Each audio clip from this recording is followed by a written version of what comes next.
from Caustic Trues. What's up, man? How you doing? Oh, not much. Questions, you know. Let me get onto it. First question. Obviously, being on Metal Blade and being their best-selling band, they must be treating you pretty good. Yeah, sorry, 1 second. Hang on. Okay, no worries. I was walking through another interview. No worries. Go ahead. Okay, sorry. As I was saying about the previous question, being on Metal Blade Yeah. and being their biggest seller ever, they must be treating you pretty good. Yeah, definitely. You know, I mean, they even when we weren't the biggest sellers, they were still treating us great. You know. Right. It was they treat all their bands, you know, with the same amount of care and respect. You know, whether or not they sell 1,000 records or a couple 100,000 records, you know, they're a label that has integrity in the bands that they choose, and they only work with bands they like, you know. So I get on there, and it makes it easy for them to be able to treat the bands all the same, you know. So yeah, it's one of the things I really like about the label. Okay, that's good. When you guys put out your first album on Metal Blade, did you guys or the label ever see that you'd be selling like over 200,000 copies? Definitely not. How did you? It was, yeah, I think it was kind of something that happened, kind of unexpectedly from both ends. And, it's something that didn't really happen overnight. It was kind of like a slow, gradual build, but, things got to that point, and, we were really happy, like, either way, and the label was, really excited about things, so. Yeah. Okay. On your new album, you guys were quoting on how you intended to put some certain breakdowns in certain tracks so that the crowds would go nuts. Are you finding that while you're on the road now, that with that intention, that you're actually seeing the kids go nuts in mosh pits? Most definitely, yeah. Really, eh? It's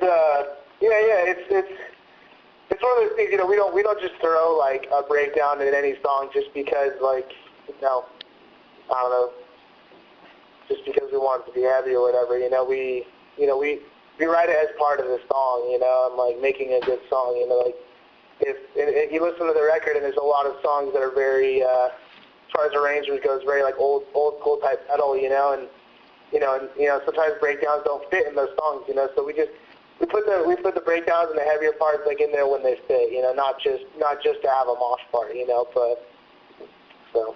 Okay. Try to be careful with it and be smart about it, So. Okay. I'm not really sure if you've ever been ever asked this kind of question. Would you say your roots are more punk and hardcore or more metal? Both. It's kind of one of those things that I think most of our hardcore elements come from our attitude and, the way we portray our band and the way, not necessarily the way we portray our band, but the way we are as a band. And our music, if you listen to it, obviously it's mostly metal, and there are some hardcore influences in there, but for the most part it's metal, and I think hardcore is, more so about the attitude and about standing up for what you believe in and about being part of the community and, more so than just the music, Yeah, so it's obviously more an attitude, whatnot. Yeah, totally, yeah. Hardcore is always one of those things that was always, very positive and, trying to better, like, the world around you, and, in so many different ways, and, it's always about standing up for what you believe in, and us all being Christians, it's about standing up for that, and so, but I mean, as far as like the music goes, it's definitely mostly metal, but I mean, there are definitely some hardcore influences in there, because a lot of us grew up listening to hardcore bands, so. Okay. With you guys having a #1 stat of downloaded music on MP3, have a lot of major labels hunt you guys down? I mean, we've had some interest in the past, But, we, even after, talking with other labels and things like that, we still felt like Metal Blade was the best home for us. It ended up working out, and really happy that we stuck with them, and they stuck with us. And, I think it's just a better situation for everybody. Metal Blade has always worked really hard and, been able to, get the record where it needs to be. And, with Metal Blade, it's a team effort between the both of us, So, and we really enjoy working with them. And, at this point, we wouldn't want to work with anyone else. So. Wow, that's really good. No, from my point of view, I've been working with Metal Blade for, 15 years, and in my mind, they're still the best label to work with on the publicity side. Yeah, they're really an amazing bunch of people. They really are. Yeah, it doesn't matter if you're a little photocopy zine or a Revolver magazine or AP. They treat everybody the same. Yeah, no, totally. They do. Which I admire. Is Canada a big market for you guys? Canada? Yeah. Yeah, definitely. We try to go up there as often as we can, and the shows are always great. The shows are always amazing there. So we plan on actually doing a Canadian tour in, I think, like April, March. Yeah. We have a full Canadian tour. We're going to be hitting all the cities and doing a headline show. So we'll be playing a long set, be playing a lot of new songs and stuff. So we're really looking forward to that. Okay. Last question. With the amount of illegal downloading that's going on there, are you finding it's really an important item to have melodies in your music in order for kids to go, that's really good, I want to go out and buy it? Yeah,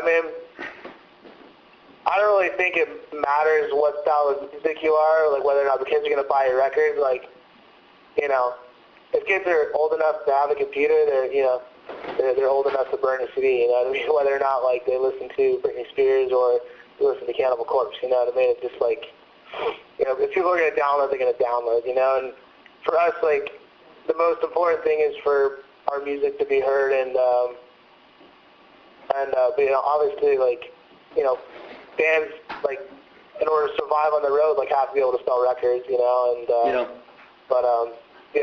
which I think that, in the future and, like, as time goes by, because there is so much downloading, I think bands and labels and things like that are going to have to come up with new ideas and fresh ideas to keep the money, coming in to be able to support, like, all these artists on the road and all the labels, and, so people can keep getting music and stuff like that. So, yeah. Because, it's like, as far as, like, the business end of it, it's harder for a label to invest money in a band that's not going to sell records because there's so much downloading going on, Yeah. But I think it's just going to force people to get creative with the way,